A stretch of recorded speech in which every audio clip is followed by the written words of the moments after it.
When I first trusted in Jesus for my salvation, I was part of a church that never spoke about the Holy Spirit. And 5 years later, it was when I finally found out that He is a person and He longed to overflow in me.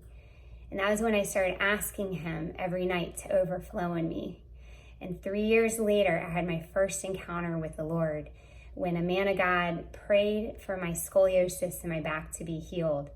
And as Father, Jesus, and Holy Spirit's power shot through my body and I was healed instantly, I felt like my spiritual eyes finally were opened to the Lord being all around me. And that was when an exciting time in my life really started.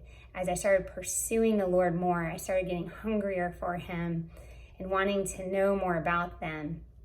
And then about a year and a half later is when they called me and gave me a little insight into what my calling involves, though it was only a little bit. It's still a mystery like it is to all of us.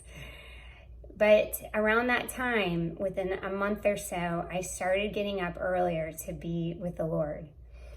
Before that, I was waking up when my daughters woke up at 6:45, and I started getting up at 6 just to read the Bible and to journal a little. And during that time is when life became truly exciting for me. As I was in the Spirit more every day, being filled more with Him, during that first month of getting up earlier, I started noticing a difference that I couldn't really describe at the time. And then a month later, I found out that about soaking. And I found out that Jesus is in love with us and that He longs for us to fall in love with Him. I had no idea that this was the case. And so all I know is that I started soaking, spending time specifically just adoring Jesus. And during that time, I started getting up a little earlier, like at 5:30. I started falling in love with Him, just feeling Him and the encounters I started having first thing in the morning. And then I was reading a ton about the Holy Spirit, trying to learn more about Him as the person He was.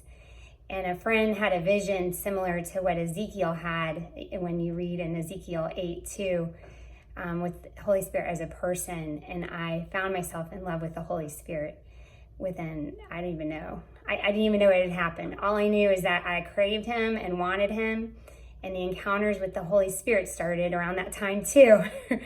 And so all I can tell you is that it has been an exciting romance that any girl, I'm married with a wonderful husband, and I can tell you that the romance with Jesus and Holy Spirit will blow your mind away, and it will change you and set you free in ways you could never imagine, as it has for me.